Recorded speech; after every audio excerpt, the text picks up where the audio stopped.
चूक असते एखादी। भगवान शिवजीनं चित्रगुप्ताकडून परिपत्रक घेतल्याच्या नंतर सांगितलं तुमचा कुष्ठ माझ्याच्यानं दुरुस्त होऊ शकत नाही। जयदेवानी लोटांगण घातलं, शिवलिंगाला कवटाळलं, सांगितलं देवा असा एखादा वैद्य नाही का हो? या पृथ्वीवर एखादा डॉक्टर नाही का? धन्वंतरी होते, सुषेण नावाचे वैद्य होते, असा एखादा नाही का? तर शिवजींना निरोप दिला एका व्यक्तीनं, ते नाव राहू द्या, ते नाव राहू द्या, तुमच्या ध्यानात असले पाहिजे काही काही चरित्र। तुम्ही जर हुशार झाले ना तर आमचे लोक नीट कीर्तन करतील, नाही तर असेच गाणे म्हणतील। हो, त्याच्यामुळे तुम्ही पण काही काही अभ्यास करी जा, म्हणून आम्ही नीट चलू, नाही तर विठाला विठाला।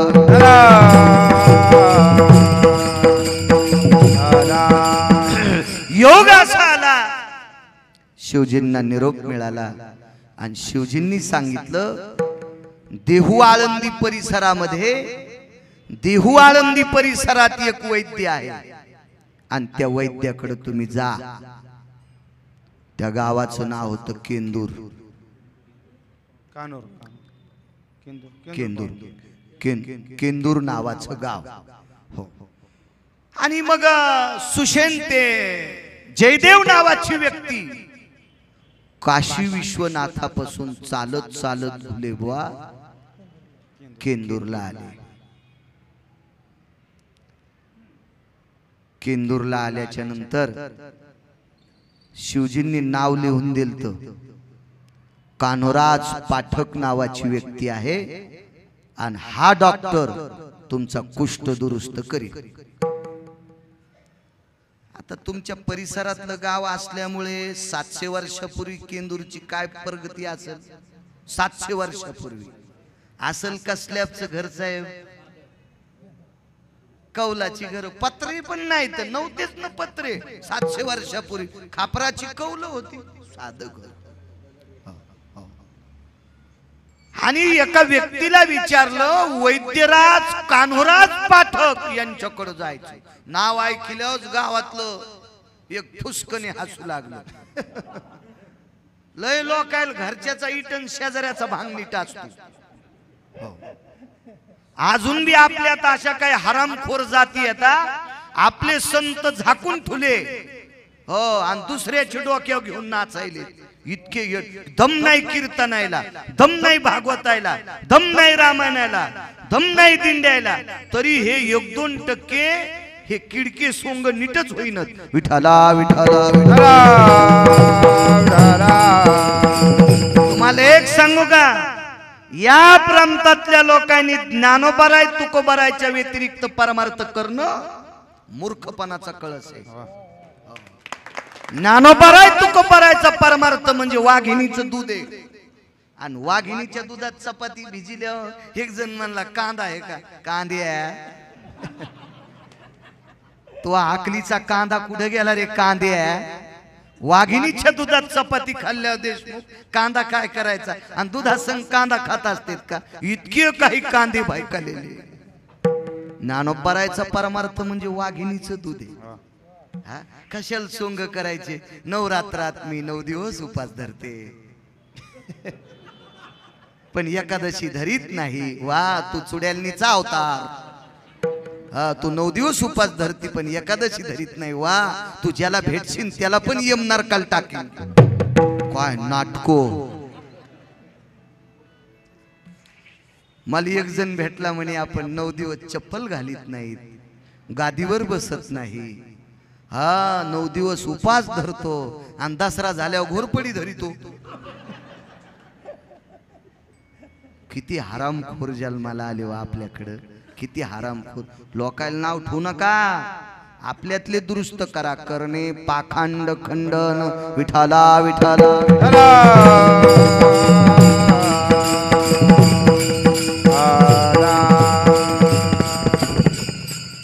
पटतच नसतो, आणि त्यातली त्यात आपल्या देशातल्या लोकांना चांगला माणूस गेल्यावर कळतो काय कीड लागली आपल्या देशातल्या लोकांना। काम आधी कळत नाही, गेल्यावर माय बापाचे फोटो पण मेल्यावर लावतील, तू या अंगावर फोटो पडूनच मरशील। जिवंतपणी माय बापाला विचारित नाही, नंतर फोटोला येतो. ह्या वाट्या सांगतात महाराज ह्या आमच्या सासूबाई होत्या. म्हणलो हो कवाच्या हाद्याला नाहीस तो सासूला, तू सून तू अंगावर रॉकेल टाकून तुला फोकणार आहे. देखावा करायचाच नाही. तुम्हाला एक सांगू का परमार्थ, इथं येणाऱ्या प्रत्येक बाईनं जिच्या कपाळावर कुंकू आहे त्या वयस्कर बाईनं नवऱ्या आमच्या पाया पडायचं नाही, आणि कमी वयातल्या बाईनं नवऱ्याच्या पाया पडून यायचं. 1 कोटी महाराजाचं दर्शन घेतल्याचं पुण्य भेटतंय. पण नवऱ्याच्या पाया पडत नाही, महाराजाच्या पाया पडत. हिचं पाप कपाळातून महाराजाच्या अंगात घुसत, महाराज धोत्रा सगळं जळतो. कशा असं त्यात बघा ना. जो मुलगा आई वडिलाचं दिवसात एकदा दर्शन घेतो का, त्यानं भारतातल्या कोण्या महाराजाच्या पाया पडायचं नाही, पाप लागत नाही रे त्याला. आणि मायबापाचं दर्शन घेत नसेल आणि 100-200 महाराज घेऊन नाचत असेल तरी तो हरामखोर आहे. विठाला विठाला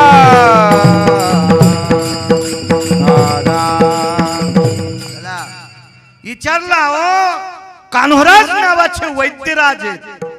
ते म्हणले आमच्या गावात कान्होराज एकटेच आहेत, ते लेकरं सांभाळायले, नातू होते 1-2. आणि त्या जयदेवाला वाटलं संन्यासी शेतकानी कान्होराज. काही काही लोक लग्न नाही केलं की लयच आवडत. नाथबाबांनी लग्न केलं नव्हतं का, आणि तुकोबारायने लग्न केलं नाही का, नामदेवरायने लग्न केलं नाही का, यमाच्या डोक्यावर पाय द्यायला नाही लोकांनी लग्न करून. पण लग्न केल्याच्या नंतर विधीने विषय त्यागाते समान सगळ्याच्या थुत्रीत आणायची ताकद यांच्यात होती. लग्न नाही केलं म्हणजे लय शहाणा असतो का. लग्न करून जगातल्या प्रत्येक स्त्रीला जर माय म्हणत असेल तो कोट्यावधी संन्याशाच्या बरोबरीचा असतो. एवढी मोठी ताकद असते. आणि लग्न न करता इकडं तिकडं येड्यावानी डोळे फिरत असन, हा रावणाचा चुलताच समजायचं. विठाला विठाला विठाला विठाला विठाला. लेकरं पाय काय म्हणे आपलं नशीब फुटलं. आपल्याला विश्वनाथ बोलते आणि कुष्ठ दुरुस्त करण्यासाठी ह्या माणसाचं नाव सांगितलं. पण जयदेव जाऊ द्या म्हणले, नाव सांगितलं तर अशी कमरेल खोसलेल्या ते कसने होत्या ना पहिले पैसे. जिनच्या पॅन्टीवाल्याने काहीच हो म्हणू नका, तुम्हाला काय कसण्या कळत आहेत. कसण्या फक्त वयस्कर लोकांना कळतात, कारण कागदाचे पैसे नव्हते वकील साहेब, ते सुरतीच पैसे होते. ते कसनीत आवळायची कमराल खोसायची, त्या कसनीच चिठ्ठी होती. आणि ती चिठ्ठी काढी अशी पाहिली आणि दाखवली. कान्होराज आपण का? हो मी विश्वनाथापासून आलोय. कान्होराजांनी नातवांना तिथे एक दुसरा एक प्रकारे पण ते नाही सांगत, आपल्याला फक्त एकच सांगायचं उपकाराचं. नातवांना बाजूला केलं. कान्होराजांनी जयदेवाकडे बघितलं तर कान्होराजांच्या लक्षात आलं विश्वनाथाचा कृपा प्रसाद प्राप्त झालेला व्यक्ती आहे. आणि कान्होराजांनी घुलेबुवा जयदेवाच्या पायावर डोकं ठेवलं. जयदेव नावाच्या व्यक्तीच्या पायावर डोकं ठेवलं साहेब, तर त्या जयदेवाच्या पायाला आळ्या पडल्या होत्या. रक्त पू आणि घाणेरडी त्वचा कान्होराजांच्या कपाळाला लागली होती. कारण कान्होराज हे त्रिकाल ज्ञानी संत होते. कान्होराज म्हणजे कोण? माऊली महावैष्णव ज्ञानोबारायांच्या चिरापतीचं कीर्तन करण्याची ताकद ज्यांच्यात कान्होराज महाराज सामान्य नव्हते. हो, ज्ञानोबारायांच्या अगोदरचा काळ काही दिवसापूर्वी एवढी मोठी प्रचंड विद्वान कान्होराज होते.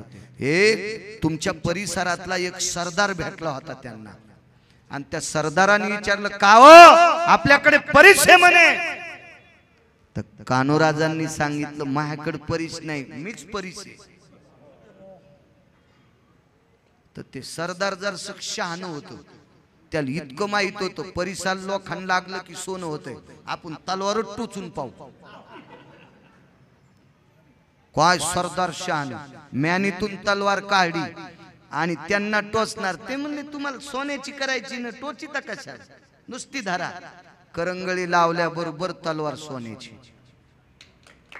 काय कान्होराजांचा अधिकार. आणि त्या कान्होराजांनी जयदेवाचं दर्शन घेतलं. कपाळाला घाण चिटकली कपाळाला घाण. आता कपाळाला चिटकलेली घाण, अहो दुसऱ्याच्या घाण वस्तूला हात लावली तर हात माणसं धुते, आहे का नाही? तर कपाळाला घाण लागली म्हणल्यावर डोळे नाक तोंड जवळ आलं ना, तर कान्होराज गेले त्या तीर्थात खाली वाकून पाहिल्याबरोबर कपाळाची घाण शुद्ध. आणि मग विचारलं काय सेवा करू? काही नाही, विश्वनाथानं तुमच्याकडे मला कुष्ठ बरा करण्यासाठी पाठवले, कुष्ठ बरा करण्यासाठी पाठवलं. तर कान्होराज म्हणले विश्वनाथानी आमची दखल घेतली, विश्वनाथानी आमचं नाव घेतलं काशीत आणि माझ्याकडे तुम्हाला पाठवलंय, बसा इथं तुम्हाला आंघोळ घालतो. तांब्याला दोरी बांधली, ती तांब्या त्या विहिरीत सोडला. आजही तिथं विहीर आहे केंदूरला, ती आता अशी बंद केली, एवढं एवढं छिद्र ठेवलंय तिथं त्यांच्या त्या संस्थांच्या लोकांनी. त्याच्यात ते तांब्याभर पाणी काढलं आणि त्या जय देवाला सांगितलं मी जितके तांबे टाकील तितके अंगावर पाणी घ्या बुवा, अंग कोरडं राहू देऊ नका. आता जय देवाला वाटलं मला विश्वनाथ बोलत येतं, काय लेकरा बाळावाला महाराज मला दुरुस्त करीन म्हणून त्याने यायची परीक्षा पाहण्यासाठी इथं पोटाला हात लावला, इतकी जागा भिजूच द्यायची नाही म्हणली, आणि टाकले 5-6 तांबे अंगावर, सारं अंग ओलं झालं. आणि मग बाजूला गेल्यावर म्हणले आता बघा इथं भिजू दिलं नाही. कान्होराजांनी सांगितलं जिथं जिथं पाणी पडे त्या जागेवर कुष्ठ राहणारच नाही. वरचं पापन खालच्या पापनाला चिटकत, इतक्या टायमात कुष्ठ दुरुस्त आणि तितक्याच जागेवर राहिला. काही माणसं काय उठा ठेवी करतील काही मिळच नाही. आणि मग जयदेव म्हणला आता हे कसं दुरुस्त? कान्होराज म्हणले दुरुस्त होईल, पण ज्यानं तुम्हाला माझ्याकडे पाठवलंय का त्याला जाऊन सांगा मी तिथेही जर दलाली केलती, मी तिथेही संतापशी थोडीशी दलाली केलती. आणि मग काशीत गेले जयदेव आणि विश्वनाथाच्या पुढे रडले, देवा काय साधू त्याला, काय साधू. त्या साधून सारा कुष्ठ दुरुस्त केला, पण मा पोटात पाप आलं, मी इतकी जागा झाकून ठेवली तितकाच कुशीला कुष्ठ राहिला. म्हणले काय? म्हणले काय नाही. म्हणले निमुटपणानं घडलेला इतिहास सांगा, चूक सांगा. आणि मग विश्वनाथान बिलवदळ फेकलं, बेल फेकला आणि तिथं आदळल्याबरोबर तितकी जागा पुन्हा शुद्ध झाली. दृष्टांत संपला. देवान बायडाटा पायला घुले बुवा. विश्वनाथ म्हणले कर्म जरा चुकलेलं आहे, तुम्हाला दुरुस्त करण्याची ताकद माहीत नाही, पण माऊली महावैष्णव ज्ञानोबारायांची सेवा ज्यांना घडली अशा कान्होराजांच्या कृपेने जय देवाचा कुष्ठ दूर होतंय. हे ज्ञानोबाराच्या साधकात ताकद, तर माझ्या आळंदीतल्या मालकात किती ताकद असेल, काय उपकाराची भूमिका. म्हणून मालक पहिल्या कडव्यात काय सांगू आता संतांचे उपकार, काय सांगू आता संतांचे उपकार, संतांचे उपकार, संतांचे उपकार माझा निरंकार जागवीत, माझा निरंकार जागवीत. बोला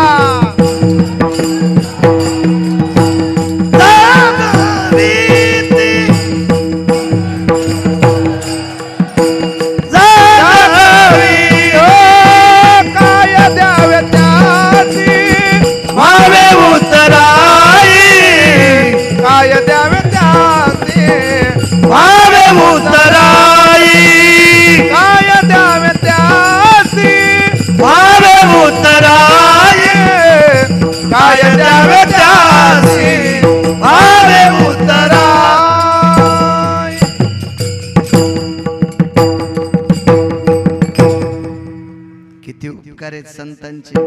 देव करू शकत होता का? किती मिनिटं राहिले आपले? हा बरं, 1 सेकंदानं आधी सोडायचं नाही, पुढे बी 1 सेकंद जायचं नाही. मापात पाप नसावा. देवाच्या दारात येत आपण विठाला विठाला विठाला. येरीत भंगिऱ्याचे कीर्तन करावं लागते तर आम्हाला. टँकरनं दारू पिली त्याच्या पुण्यतिथीला आमचं कीर्तन. वा, आम्हालाही म्हणावं लागतंय आदरणीय माननीय, नाही तर बुक्का कोण लाईन. हो अवघड आहे ना. आणि त्याचं वर्णन करणं लय पुण्य लागतं कीर्तनकारा, नाही जिबील किडे पडायचे का. पण त्या पण नालायकाला चोंभाळावं लागतंय. इथं मालकांच्या दारात कीर्तन आहे. विठाला विठाला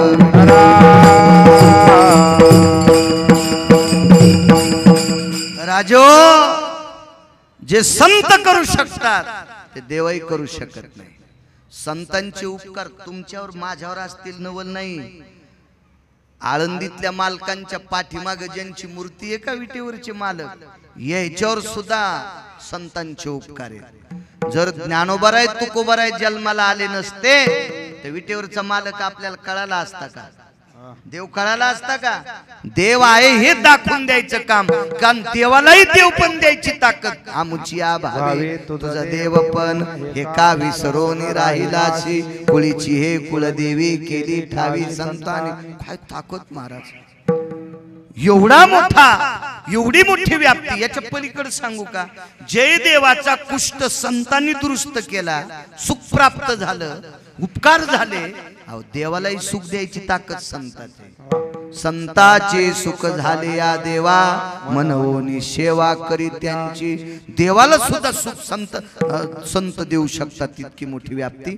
संतांच्या उपकाराची एक छोटीशी प्रसंग गोडसा तुमच्या पुढे मांडतो. मी एके दिवशी फुलं आणायला गेले, फुलं आणि फुलं आणायला गेले मानस सरोवरात. मानस सरोवरात सुवर्ण कमळाची फुलं असतात. आताही मानस यात्रेला जाते तर यायला सुवर्ण कमळाची फुलं दिसायला डोळे तितके पवित्र लागतील ना. इकडं पाहुणी ते पाहिलं आणि उरलं सुरलं मोबाईल मध्ये बी पाहिलं. आणि मानस सरोवरातले या नालायक डोळ्याला तिथले सुवर्ण कमळ कसे दिसतील. या मोबाईल लय आगाव आहे तुमचा. हा चांगला बी तितका ना आगाव बी तितका आहे. इस्तू आहे त्याच्यातला बर्फत पाहत जा.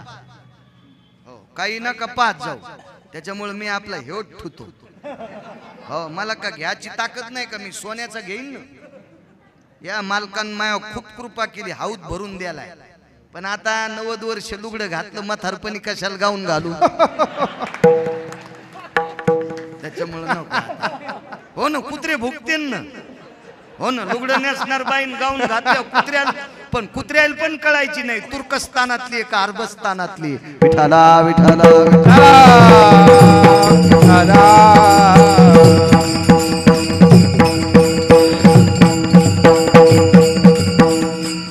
एका घरी आम्हाला त्या पोरांनी चहा घ्यायला नेलं. मी काय चहा घेत नव्हतं.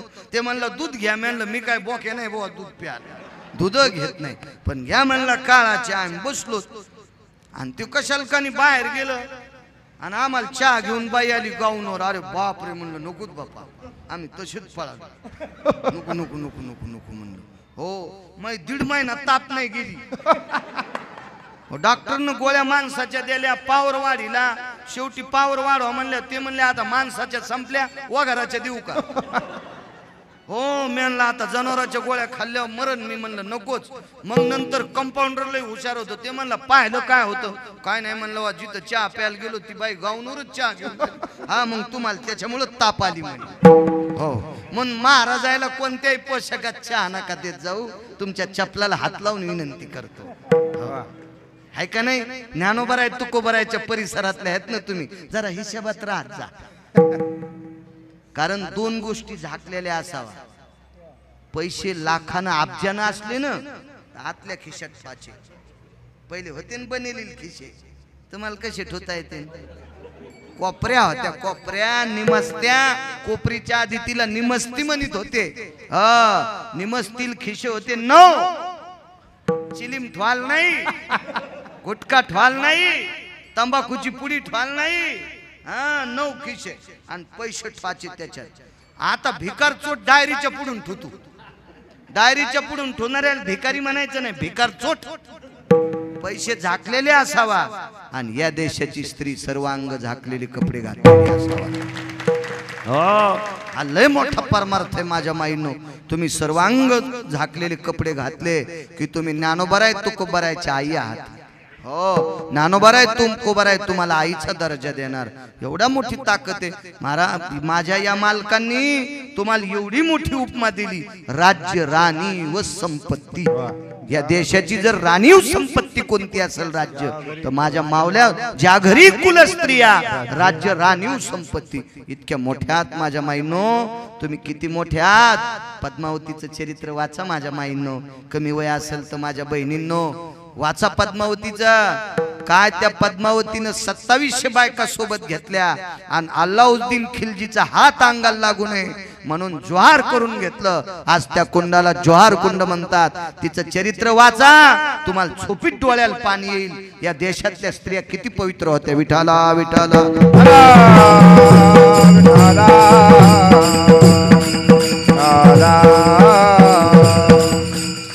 आणि मग फुलं आणायला पाठीलं दुर्योधनानं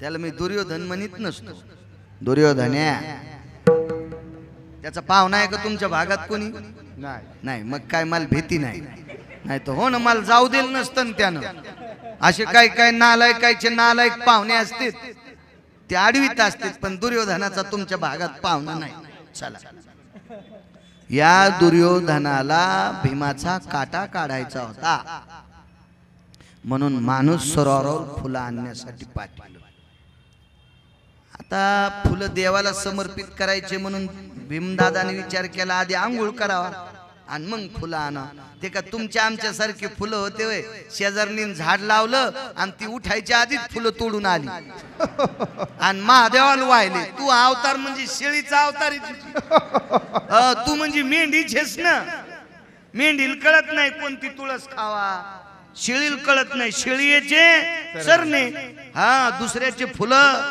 माघारी चोरायचे नाही माझ्या माईंनो हा ते फुलं देवाच्या अंगावर टाकले ना तर देवाच्या अंगावर दगड टाकले इतकं पाप लागते तैसे दगडवरी हा मंत्र पुष्प देवा श्री अशा चुका कधी करायच्या नाही तिनं पाणी घातलंय झाड लावलंय पहाटच उठती आणि पुन्हा म्हणती मै पूजा झाली बाई बाई बाई बाई तू तर अवदासाचेच अवदासेचा दुसरा अवतार तू चोर सोसायटीचे अध्यक्ष विठाला विठाला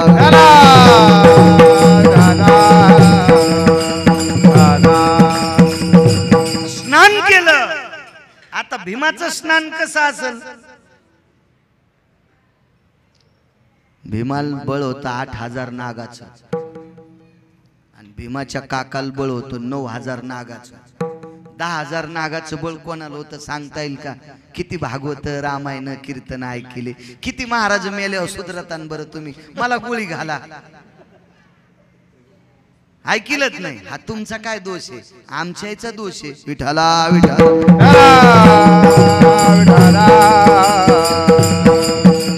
14000 नागापर्यंत यादी हा 14000 पुढच्या सांगितली असती पण सगळ्या गोळ्या एखाद्या घेतल्या की रिॲक्शन येत असते त्याच्यामुळे बस झाल्या दोनच पुन्हा कधी पाहू विठाला विठाला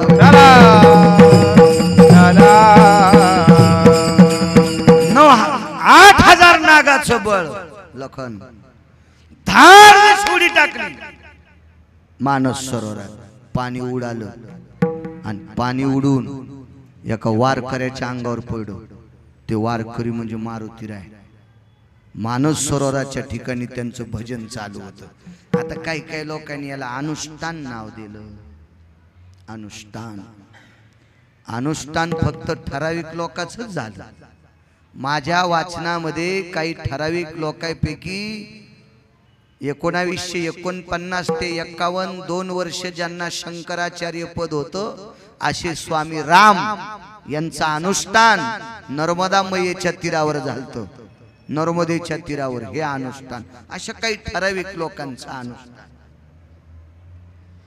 मोठे मोठे व्रत आपल्याकडे अनुष्ठान सगळे 21 मोदकाची चतुर्थी ज्या मोदकात मिठाचा खडा लागला की बंद पण त्याला खून करून ठेवली सगळ्यात उशिरा काढला काय अनुष्ठान आपले काय व्रत आपले व्रत असे त्याच्यामुळे आपल्याला फळ नाही प्राप्ती नाही काय नाही हा ज्याचं बी कडवट त्याचे फळ तरी गोडवट कसे येतील असो मग उडी मारल्याबरोबर पाणी उडालं आणि एका वारकऱ्याच्या अंगावर पाणी पडलं. ते वारकरी म्हणजे मारुतीराय. मारुतीरायाने पाहिलं, ए माणूस असणार रे, कळतंय तुला माणसानं कशी आंघोळ करावी. आता मारुतीरायाचा बोलण्याचा दर्जा होता आणि भीमाला ऐकाव का नाही वाटलं, कारण ते राजाच पोरग होत. माणसाकर जरसा खेळा असला की त्याला त्याचा ते वाढतून गणलं येतेत ना. हो येतेत गणलं. तुम्ही अजून बघा हे वाढ की गणलं सगळ्याला येईल पण येते. ह्या जर संक्रांतीच्या दिवशी वाण द्यायला गेल्या तर जिच्या गळ्यात जास्त दागिने आहेत का तिला आधी हळीत कुंकू देतात. कसं गंडल येतं बघा ना कशा हसत्यात. हा नाही बोटाला ही छुटा साव का तुमच्या. हा आणि जिच्याकडे कमी दागिने येत ना तिला उशिरा हळीत कुंकू देतात. तिच्या कपाळावर का इचू दिसतो का तुम्हाला. इतका चालूपणा आणि एवढा चालूपणा जिच्याकडे तिच्या नवऱ्याचं आयुष्य वाढवायला यमाच्या का गोळ्या संपल्यात का. लय बाप्पा काय हा वाण देतात. हो बाप्पा सारा तुप्पा खेळाव चाललो सगळं. आता इथं बसलेले राग येऊ देऊ नका. मी खरं सांगतो मग सुद्धा लग्न झालेले. मी का संन्यासी आहे का काय. पोरायची माय आहे ना मला. पोरायची माय म्हणजे आमची मंडळी. हो आमच्या मंडळीने एके दिवशी 10,000 घेतले. 10,000 घेतले. म्हणलं काय करायचं.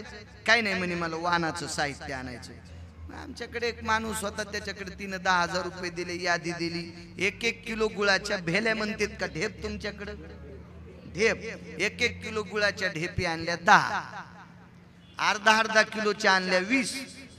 250-250 ग्रॅमच्या आणल्या 30 आणि बाकी आणल्या शॅम्पूच्या पुड्या. 8 आण्याला 1.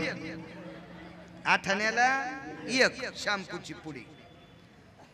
जरा बऱ्या घरची बाई जिल्हा परिषद सदस्याची बायको आली की कुळा 1 किलोची ढेप.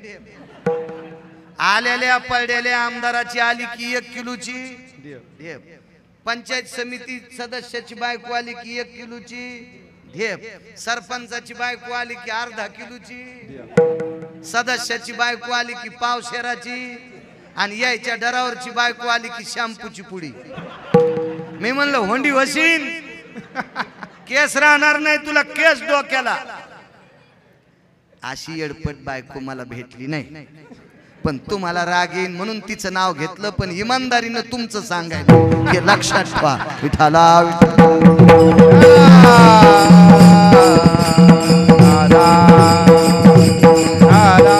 असं काम करायचं नाही माझ्या माईनं. भीमराज पुत्र होता.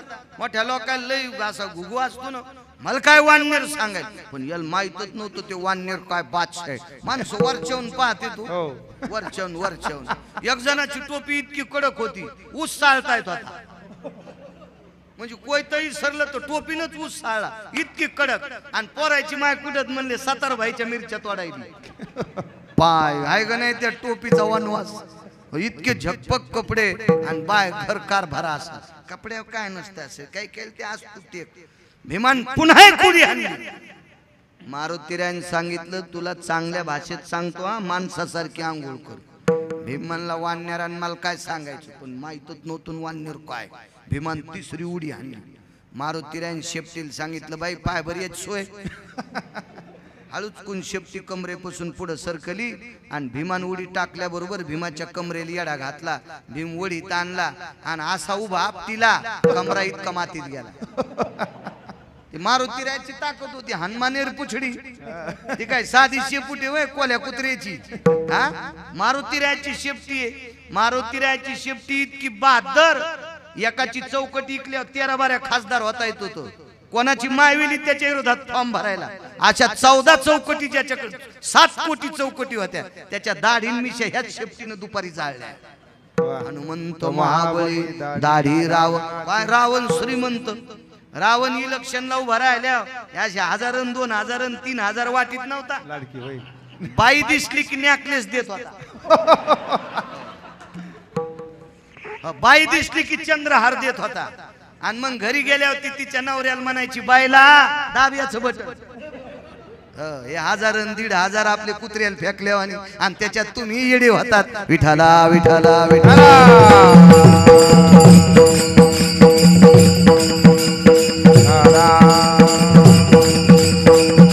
आणि तेवढ्या मोठ्या रावणाची दाढी मिशा जाळल्या. काय शेपूट असेल होती, काय अधिकार असेल. मी मला वाटलं उगीच आहे का नाही. असा आपटिल्या बरोबर कमरा इतका मातीत गेला. चालून चालून अंगोरी काढ. भीम म्हणला आगावच काम मोठा आगाव काम. आमच्या भागात एक पैलवान होत आणि ते पैलवान 2-3 जिल्ह्यात गाजलं. 2-3 जिल्ह्यात त्याला वस्ताद नाही भेटला. कोणी भेटलाच नाही हात तुझ्या सलामी द्यायला. आणि त्याला कळालं पलीकडे जिल्ह्यात एकलंय पैलवान भारी. त्याला झालं मळमळ. ते म्हणलं आपल्याला त्याला पाडायचं. आणि याच्या संघ असेच ते 2-4 शेपट हालिनार येडपट. काही लोक संघ असतेच ना असे दुर्न उचले. हे उचल्यामुळेच काही लोक नदीला गेले. माणसं चांगले ठुले पाहिजे संघ कोणतं क्षेत्र असू द्या. मग या पैलवाना संघ 2-3 असे उचले. मायबापानं हाकलून दिलेले. मायबाप कदारलेले. हे म्हणले आपण त्याची सोय पाहू चला. आणि त्या जिल्ह्यात ते गाव शोधलं. त्या गावात पैलवान आणि त्या गाडीतून हे 2-4 असे डुकरं उतरली ते. आणि त्याची विचारलं या गावात पैलवान. ते घरे म्हणले. आता पैलवानाचं कौलाचं घर 2-3 पत्र 2-4 गाया 1-2 म्हशी आणि त्याची आजी भाकरी करू लागली. पैलवान गेलं गहू भिजवायला. भिजीनं कळत ना दारे धरायला पाणी भरायला. शेती होती ना त्याला. मोटर चालू केली ना आपलं गेलो गहू भिजवायला. आणि हे पैलवान याच्या संघ म्हणलं हे आजी पैलवान कोण आहे. म्हातारी भाकरी करता करता म्हणली वाघा मा नातू. म्हातारी होती 90 वर्षाची. अशी गालाच्या झुरळ्या लोंबलेल्या. हो म्हातारं होतं बाजाव बसलेलं तोळ हातासारखं कुकू लावलेलं. अशी टिकली नव्हती म्हातारीला. टिकल्याचं काय खरं असतं. हो आम्ही एकदा पाहुण्याला भेटायला गेलो आणि जरशे रस्त्याने शितुडे आले आणि मग ते चांग भिजलं ना आमच्या घरच्या चेहरा पुसल्या बरोबर. आणि तिथं मधात गेल्यावर एक पाहुणी म्हणली बाई तुझे मालक कवा गेले. आणि टिकली गेली पदराला चिटकली. टिकलीच नव्हती कपाळ ढवळ्या परातीवान दिसलं ते. हो या कवा इष्ट त्याने टिकल्या सांगताच येत नाही. मी असं हलू लागलो. म्हणलं मी काऊन हालायलो. मग नंतर कळालं टिकली पदराला चिटकली पदर हालायला म्हणून मी हालायलो. कुंकुनावराचं असतंय ना ज्या त्या बाईचं आहे का नाही. अशी इतकी येडपट बायको नाही कडे मै. हा मी रामदेव बाबाच्या आश्रमात गेलो असतो पेस्ट इकायला. हा पण लगेच अंगाला काव लावली असती. पण तुमचं सांगायलो टिकल्या लाई जा पण हिशोबात लाईनच का. पण वरी लाई जा खाली लाई जा लाईतात. वरी काय कोंबडी बसवायची का अंडे घोळायला. हा कीर्तन ऐकायला दम नाही. किती महाराज फुकल्यावर सुधरता तुम्ही. लावा टिकल्या आमच्या बी लावायला. पण वरी लाई जा. हे मध्यस्थान मालकाच्या आयुष्यवृद्धीचं लक्षण आहे. हो माझ्या माईनो तुम्ही विनोद म्हणून नका ऐकू गिरगावच्या बाळाची वटवट. मी वाचून कीर्तन करतोय म्हणून तो कोणाच्या बापाला भेट नाही. एक जण म्हणला कीर्तन बंद होतील. म्हणलं जा सुंबळ्या निघला पठ्ठ्या ऊस खुरपायला. विठाला विठाला. तुमच्यातल्या एका बाईनं फक्त हातातल्या बांगड्या आणि कुंकू दाखिलं यमाला आणि नेलेला नवरा परत आणला. सावित्री आरती यम राजा बंधू सहेश नदी जा सोडवे पते माझा. दक्षिणेचे राज्य तुला देवा कुंकुम दान ओ संगा मागते. गुलेबुवा सांभाळून घ्यायचंय. हा विठाला विठाला. डबा भरतीला असल्या होतं येडीला भजे करता येते. पण वाटी भरतीला भजे व्हा आणि पाहुण्यानं चांगले झाले म्हणावा तिला सुग्रण म्हणत असते. गुलेबुवा आमचे वाज हो काय भजे चांगल्या तळीत आहेत. एका बाईन भजे तळले मला बरे वाटले. आम्ही जेवले म्हणलं बाई तुम्ही जेवा ना. ती म्हणली मी खात नाही. म्हणलं का. ती म्हणली मी तळतानाच खाते.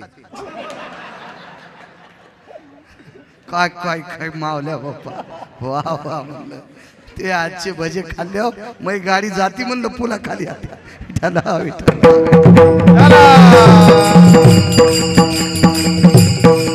काय सांगू लागलो बापू ते पहिलवान. आजीकडे आणा. मग ते आजीकडे आले. जुन्यातली म्हातारी होती, कपाळ भरून कुंकू लावलेलं, गळ्यात मंगळसूत्र, वकील साहेबाची म्हातारी, डोकं भरून पदर घेतलेला.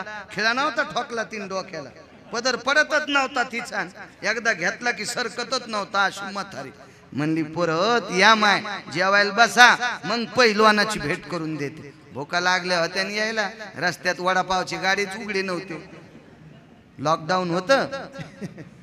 आणि त्या पिरियड मध्ये गेले. भुका लागले होते मोठाले, पण काय करतील, याला केळन वनवासाला सीताफळ.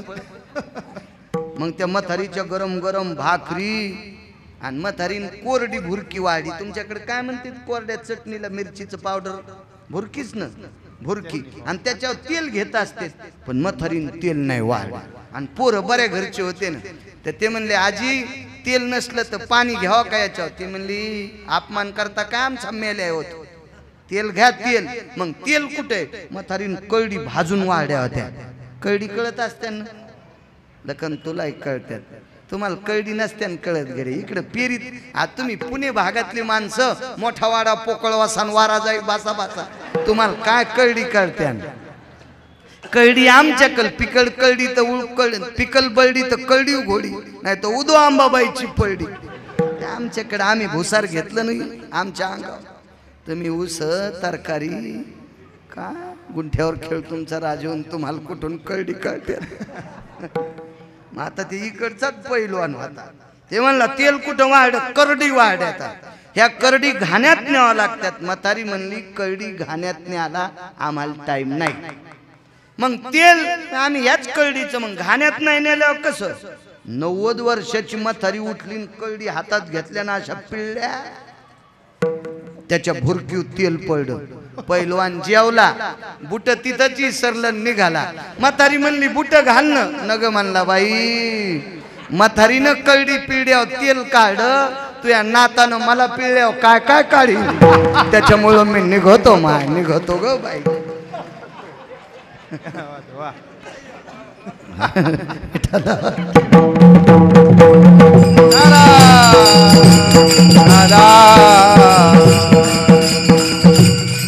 आज थकलो होतो मी. सकाळी 7 वाजल्यापासून तर 4:45 वाजेपर्यंत एका जागेवरून उठूच दिलं नाही माणसाने. हे ग्रुप उठला की ते ग्रुप उठला की इथली तारीख द्या, तिथली तारीख द्या. आल्यावर थकून गेलतो. पुन्हा चालत आलो. ते आमचे मामा घ्यायला आले, ते गाडी घेऊन आले. PSI ला विनंती केली. PSI गाडी सोडू लागले. गिरगावच्या बाळूचं नाव ऐकलं, पण आम्ही भुले बुवा ना, आम्ही तिकडून ॲटो करून आलो. म्हणलं कशाला बेजार, एक गाडी तिकडं आली की 200 वार करायची बेजारी होती. चल ना गिरगावकर जरसं. काय तुला का धनुर्वाद झाला का? विठाला विठाला.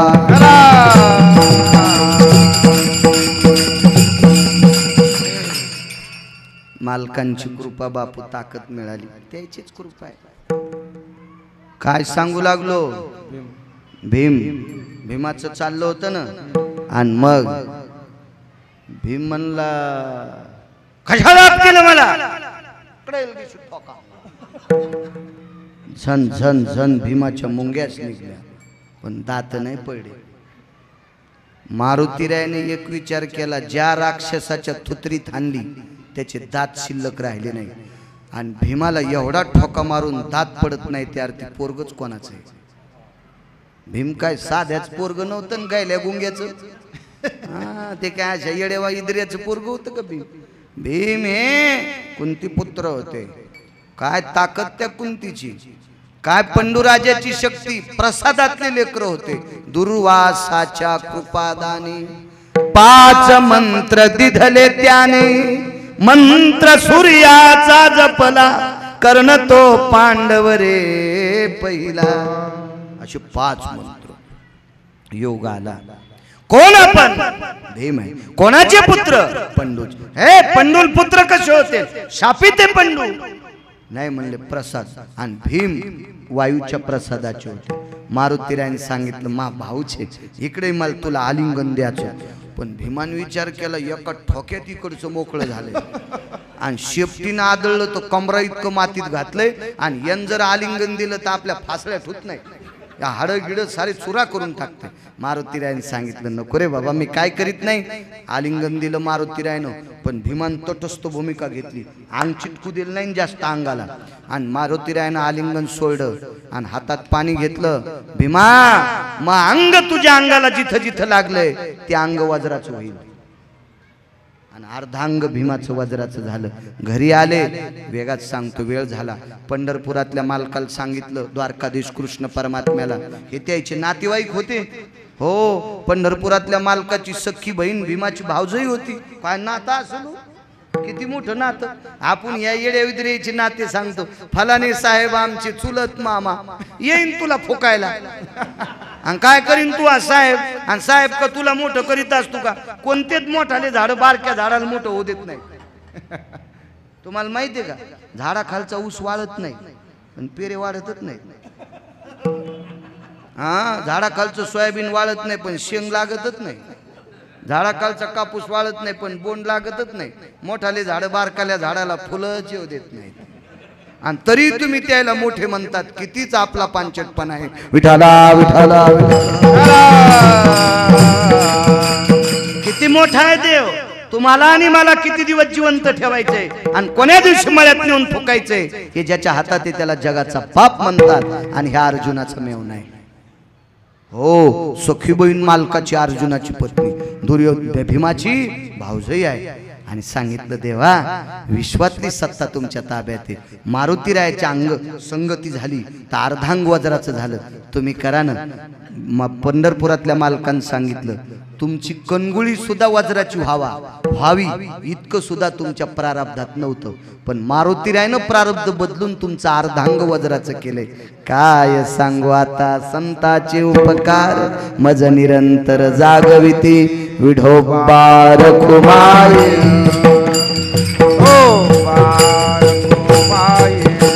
विठोबा रखुमाई, जय जय विठोबा रखुमाई.